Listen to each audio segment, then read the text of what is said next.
The great hall of the Eclipsora station shimmered like liquid glass suspended in motion.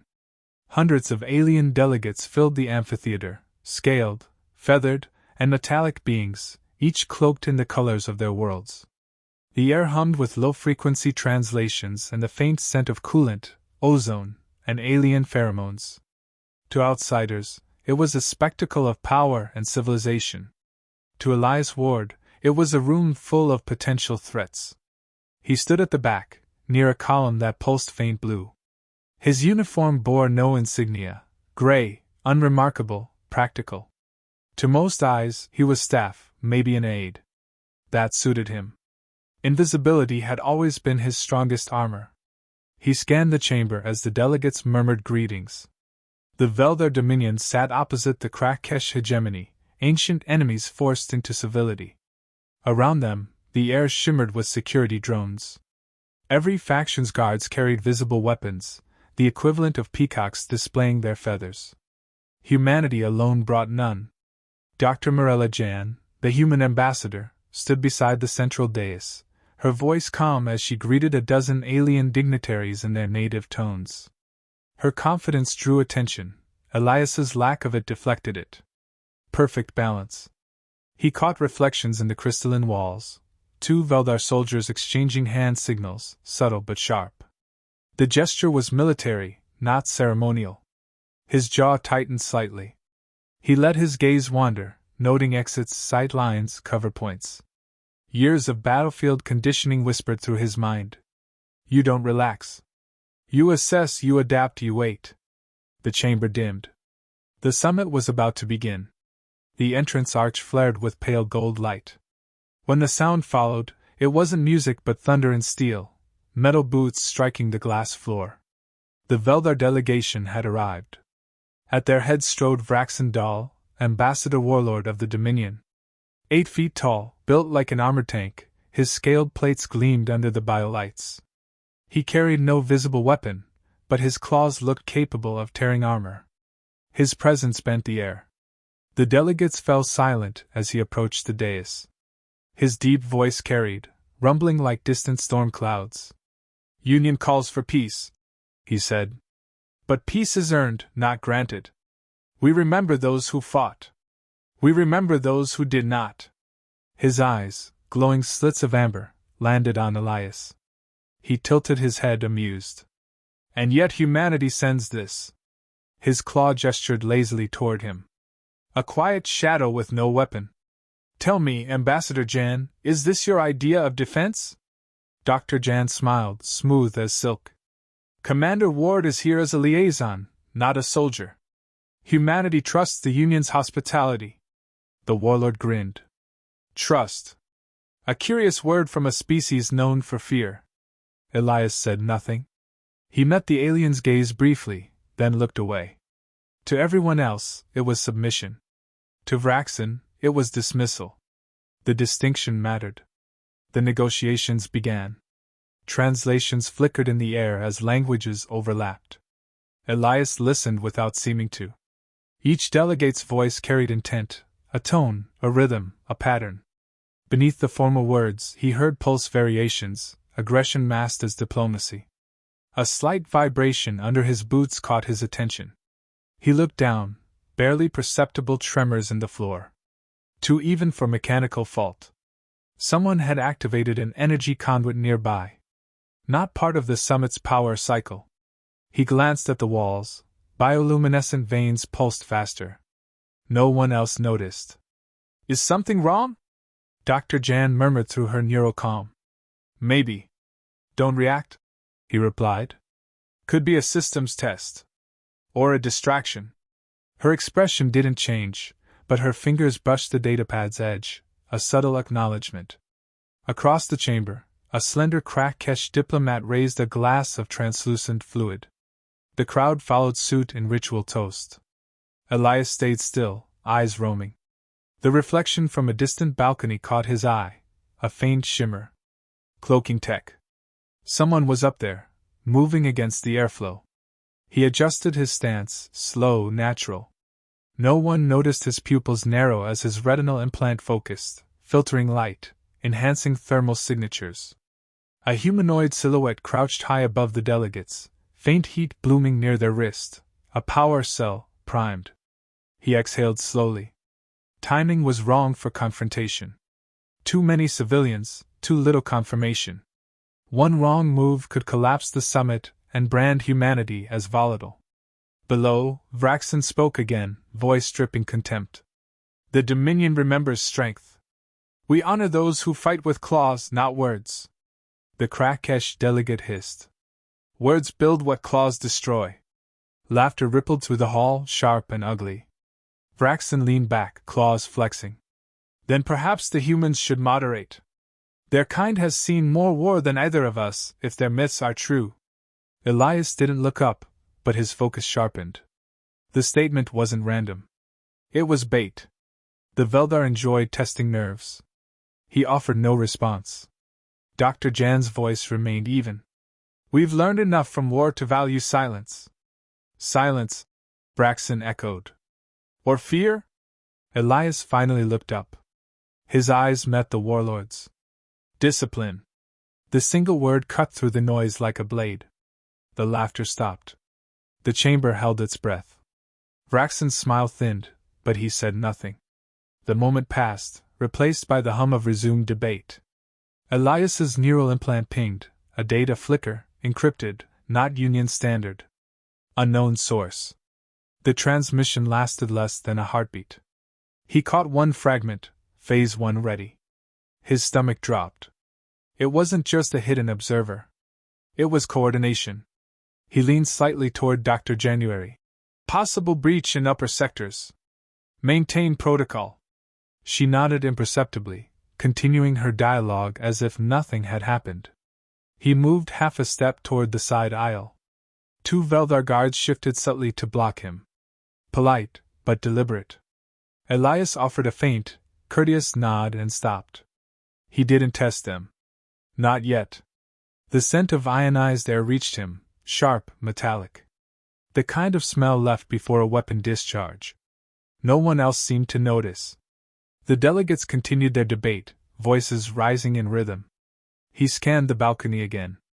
The heat signature was gone. The shimmer had vanished.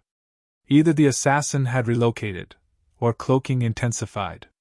Minutes passed, heavy with unspoken danger. Finally, the bell tones signaled recess. Delegates dispersed, voices a mix of triumph and frustration. The tension lifted on the surface, but not in him. Elias remained near the wall, eyes on the ceiling. Patterns aligned, guard rotations, light fluctuations, energy draw from side grids. Someone had embedded a system within the station's infrastructure. Dr. Jan approached quietly. You found something. He nodded. Anomalous power surge. External frequency. I'll confirm before the next session. She frowned. Should we alert security? Not yet. No evidence. If I'm wrong, we lose credibility. If I'm right, they'll target the alarm first. Her expression hardened. You think they'll try something during the signing? I think they already have. He turned back toward the dais. Delegates filed out, guards followed, laughter returned, but the air felt wrong. Secure comm line, flat and calm. Target phase confirmed. They're setting the board. No one in that chamber knew that the Deadliest being among them had just started counting seconds. The following cycle began beneath the pale glow of Eclipsera's artificial dawn.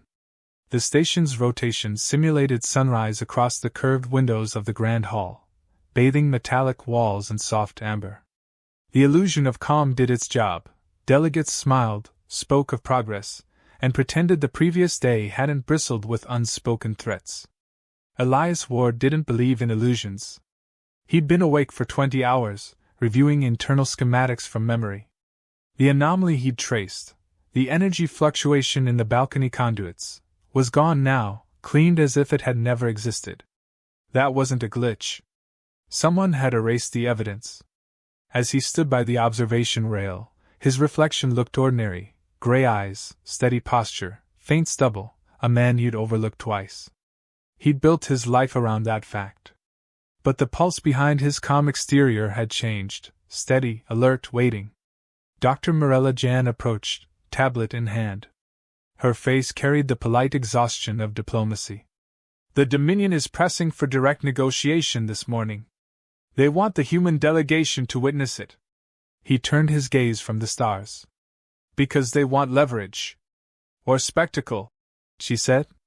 Vraxen thrives on that. Elias nodded slightly. Then he'll get one. By the time the session resumed, the amphitheater pulsed with layered tension. The Veldar delegation loomed like armored statues. Their scales shimmered in a warlike pattern of crimson and silver. Across from them, the Krakesh rippled with faint luminescence, each gesture a signal of contempt. Dr. Jan took her seat beside the Union adjudicator. Elias remained at her back, hands clasped loosely. He looked as harmless as ever. Vraxendal's voice rolled through the hall before the proceedings even began. Peace without dominance is weakness, he declared. If the Union demands stability, then strength must lead. The adjudicator, a gelatinous form of refracting light, pulsed in annoyance. Dominion rhetoric is not on the agenda. Vraxen ignored it, his eyes sliding toward Elias. Perhaps our human guests can explain. Your species fought for centuries before joining the stars. Tell us, human, was peace ever born from kindness? Elias didn't move for several seconds. The room's attention condensed around him. He finally replied, his tone even. Peace is born from exhaustion. Kindness makes it last. A low murmur spread. Some laughed, others frowned. Vraxen's grin was sharp. Words from a species that hides behind fragile diplomats. Elias looked directly at him. Hiding requires fear. We've simply learned when to stay quiet. That stopped the laughter. For an instant, the warlord's smile faltered. He leaned back in his seat, eyes narrowing, not offended, but interested. The talks resumed. Delegates traded proposals, accusations, concessions. To most, it sounded like progress. To Elias, it was the rhythm of deceit. Beneath the dialogue, he heard coded pauses, irregular timing between transmissions from certain delegations. Someone was syncing data packets, covert communication hidden in the translation bandwidth. He slipped a finger along the edge of his sleeve, activating a silent data intercept. His HUD flickered inside his retina layer. 3 signals. Encrypted. Non-union format. One traced back to the Veldar side, another from upper maintenance levels, and one, uncomfortably close, from within the adjudicator's network array. He decrypted fragments. Sequence 1 initiated. Prime ready. A cold clarity settled in. The previous day's anomaly hadn't been reconnaissance. It was set up. He leaned slightly toward Dr. Jan, his voice a whisper on a private channel. Protocol 7. Quiet mode. Her fingers stilled on her data pad. She didn't look up. Confirmed. The adjudicator called for a recess. Delegates stood, stretching limbs or wings, murmuring over refreshments. Vraxen approached Dr. Jan directly, towering above her. Ambassador, he said smoothly, perhaps the humans could mediate today's dispute. You seem to have mastered survival. Elias caught the faint gleam in Vraxen's throat scales, a change in pigment pattern that his neural database tagged as dominance display. He knew animal behavior when he saw it. Dr. Jan replied evenly. Mediation requires both sides to want resolution. Vraxen smiled. Then perhaps we require persuasion. The conversation was bait again, meant to distract. Elias noticed a glint high above, the same section of balcony he'd marked yesterday. This time, 3 faint distortions. Cloaked forms moving slowly, synchronizing. His HUD auto-tracked micro-shifts in temperature. Each shimmer carried a thermal bloom the size of a forearm, personal plasma projectors, small but deadly in a crowd. He didn't look up again. Instead, he spoke softly, almost conversationally. Ambassador Jan, how long before the adjournment? 10 minutes, Commander. Why? Because that's how long we have before someone makes history the wrong way. She inhaled, controlled, understanding without asking. Her tone stayed light for nearby ears. I assume you have a suggestion. I have a plan, he said. You'll stay still when it starts. Her only reply was a slight nod. Vraxen tilted his head, amused. Humans whisper in the shadows. Is that how you negotiate? Elias faced him fully. Only when the lights hide predators. For a brief moment, silence cut through the chamber. Vraxen's expression flickered, something between curiosity and recognition. He turned away, waving a claw dismissively, but Elias saw the subtle movement of his talon thumb brushing against a concealed control node on his belt. At that instant, the room's ambient hum shifted. Gravity calibrators dropped half a frequency. His neural implant spiked warnings, atmospheric pressure manipulation. The assassins were triggering a controlled disruption, destabilizing air density to mask the sound of plasma fire. Elias's hand moved toward the base of his neck, where a metallic patch hid beneath the fabric. One tap activated a low-level electromagnetic pulse filter, an illegal modification, but one he'd never removed. He scanned the balcony again through peripheral data overlay. 3 cloak signatures glowed crimson in his vision. 2 crouched near the ceiling vents, 1 adjusted position over the main dais. Their weapons charged in synchronized sequence. 5 seconds to firing pattern. He whispered under his breath. So much for diplomacy. Dr. Jan's voice came faint, steady. Ward, what are you? Buying us a future, he said. He stepped forward, away from the wall. To observers, he looked like a man shifting his stance. In reality, he had positioned himself between the crowd and the kill zone. He raised his right hand to the communicator on his wrist, pretending to adjust it. The motion triggered his implant's targeting overlay. His breathing slowed. Every heartbeat stretched long and deliberate. 3 seconds. 1 assassin aligned their plasma rifle. The faint shimmer of light rippled. 2 seconds. Elias's fingers twitched, an old reflex, a pre-strike calibration ingrained by years of combat training he'd sworn he'd never use again. 1 second. The first bolt shimmered into existence, invisible to unaugmented eyes. Elias shifted half a step, hand flicking forward. His wrist device pulsed a contained EMP burst. The projectile collapsed midair into a harmless spark. The assassins froze, momentarily disoriented. The entire chamber erupted into confusion. Delegates shouted, guards raised weapons. Vraxen's eyes widened, part surprise, part satisfaction. The trap had sprung, but not as planned. Elias moved through the chaos with deceptive calm, guiding Dr. Jan behind the dais. His voice stayed level through the neural link. Multiple shooters. Upper balcony, west quadrant. Not local security. Can you stop them? She asked. He didn't answer immediately. His eyes tracked the nearest shimmer, adjusting aim. I can, he said finally. But you won't like how. He looked back toward Vraxen, who stood in theatrical shock, yet his claws tapped rhythmically against the armrest, a signal. The warlord wasn't surprised. He was waiting for proof of humanity's nature. Elias understood then. This was a performance. Humanity's reaction would determine the Union's trust. Violence would confirm the myth that humans couldn't escape their past. He exhaled once, steady. Let's see if silence can save them. As security sirens blared and the hall filled with chaos, he slipped into the shadows beneath the balcony, unseen, unhurried, a ghost in a room full of predators. The alarms hit full volume before most delegates understood they were under attack. Beams of colored light flared across the chamber ceiling as defense grids activated, but the system lagged seconds behind the threat.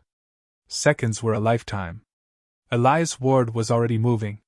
He slid into the shadows beneath the west balcony, boots soundless on the transparent floor. The room above was chaos, guards scrambling, translators screaming in static, but he filtered it out. All that mattered were the 3 red silhouettes flickering in his retinal overlay. Their cloaks rippled under the strain of quick movement. They hadn't expected anyone to track them through phase shift camouflage. He tapped his wrist once. A faint pulse spread through the chamber, an invisible ripple disrupting the cloak's frequency for less than half a heartbeat. It was enough. Elias saw the assassins clearly, tall, insected figures in light armor, their mandibles locked around breathing tubes, their rifles lined with glowing conduits. Each weapon was charged for a single devastating blast, enough to vaporize half the dais. He reached for nothing visible, yet when his fingers flexed, his palms shimmered faintly, the surface of his uniform reconfiguring into kinetic mesh. He'd sworn never to use that tech again. War had made him efficient, not proud. One assassin turned, scanning. Elias moved before the creature even completed the motion. His hand caught the barrel mid-swing. A single twist shattered the conductive frame, discharging the weapon into harmless static. Before the attacker reacted, Elias drove his elbow into the soft joint beneath its thoracic plate. The body went limp, sliding silently to the floor. The second assassin fired in reflex. The plasma bolt grazed the railing and exploded against the ceiling, showering molten fragments. Elias ducked through the light and closed distance in 3 steps. His strike was clean, surgical, heel of the palm under the jaw hinge, up and back. The sound was wet, final. The third froze, realizing too late that their cover was gone. Elias's voice reached it first, quiet and controlled. "Stand down." The assassin hesitated, eyes flicking toward the main floor below. Delegates were scattering. Vraxen's guards surrounded him protectively. The assassin's grip tightened on the rifle. Elias sighed once, almost regretful. Wrong choice. He stepped forward, deflected the weapon aside, and swept the creature's legs. It hit the railing, half-conscious. Before it fell, he grabbed its collar and whispered, "Who paid for this?" The creature's mandibles twitched.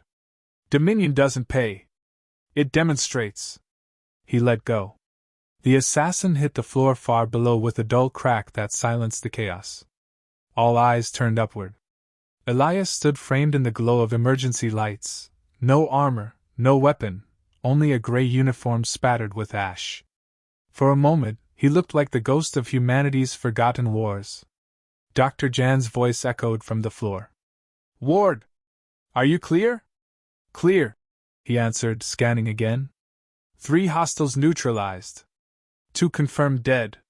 The adjudicators formed pulsed erratically, color bands flashing through panic. "Explain this, human! What have you?" "Saved your counsel," Elias interrupted, voice even. "You're welcome." He vaulted from the balcony, landing beside Dr. Jan without breaking stance. The crowd parted instinctively, fear mixed with awe. Vraxen Dahl rose slowly. His tone dripped amusement, but his eyes burned. "Impressive. So the humans do remember how to kill." Elias turned to him. "Only when forced." The warlord's grin widened. "Forced? You could have called for security. Instead, you hunted. Efficiently. Instinctively. You enjoyed it." "Enjoyment isn't the word," Elias said. "Necessity is." Vraxen's claws flexed. "And that is why your kind will never belong. Violence is in your nature." Elias took a step forward, his gaze steady. "No. Violence is in everyone's nature. We just stopped pretending otherwise." The silence after that felt like gravity thickening. Dr. Jan broke it with diplomatic precision. "Ambassador Dahl, your assassins carried Dominion energy rifles. Shall we discuss that connection?" The adjudicator's light flared. "Is this true?" Vraxen sneered. "Conjecture. The human planted them. He wants to frame us." Elias looked to the adjudicator.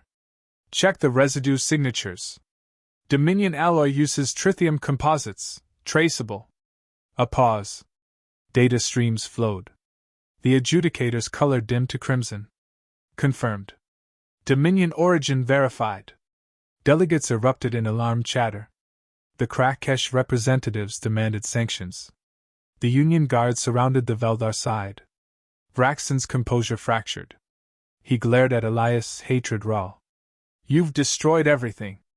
Elias met his stare without malice. "You destroyed yourself when you mistook silence for weakness." The warlord lunged, not with a weapon, but bare claws, a beast pushed too far. Elias sidestepped and caught his arm mid-swing. The motion was effortless, practiced. He twisted until the joints locked. Vraxen froze, teeth bared in pain. Elias leaned closer, voice low enough for only him to hear. You wanted to expose us. Consider yourself educated. Then he released him.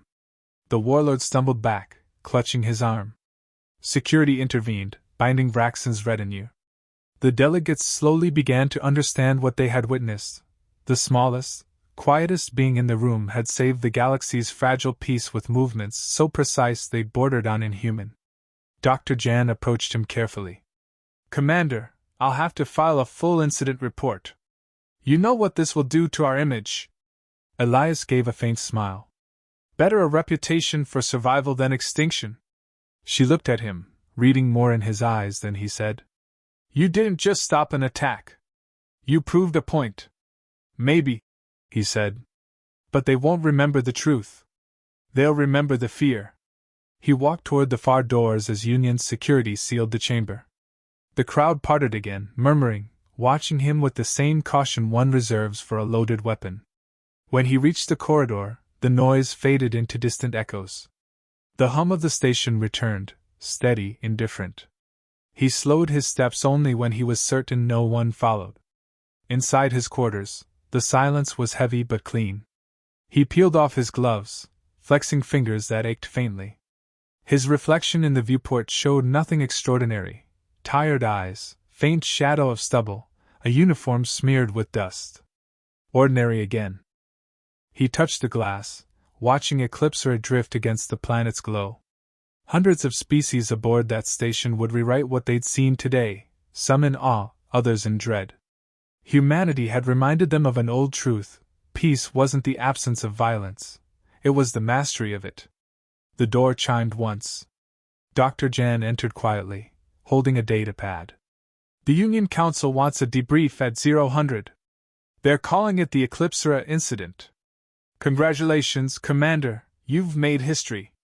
He gave a faint chuckle. I preferred anonymity. I doubt you'll have it again. She hesitated, then asked, Do you regret showing them what we can do? He looked at her, then back at the stars. I regret that they needed proof. She studied him for a long moment, then nodded. I'll see you at the hearing. When she left, the door sealed with a whisper. Elias leaned against the cold metal wall and exhaled. His pulse slowed, the adrenaline draining. He thought of the assassin's last words: Dominion doesn't pay. It demonstrates. The next demonstration wouldn't be confined to one room. He knew he'd just started another cycle of suspicion in the Union, perhaps even an arms race. Yet part of him accepted it. Peace, real peace, required respect. And sometimes respect was only born through fear. He closed his eyes briefly, the memories of countless missions flickering behind them, shadows of Earth's old wars, faces gone, orders obeyed, promises broken. The galaxy would never know that the man who saved their treaty despised killing more than any of them. When he opened his eyes, the planet below glowed blue and gold, like an ember in the dark. He spoke softly, to no one. Let them think the deadliest human is the quiet one. Maybe then they'll learn to listen. The hum of the station carried his words away. Beyond the glass, stars stretched endlessly, uncaring, patient, and silent, just like him.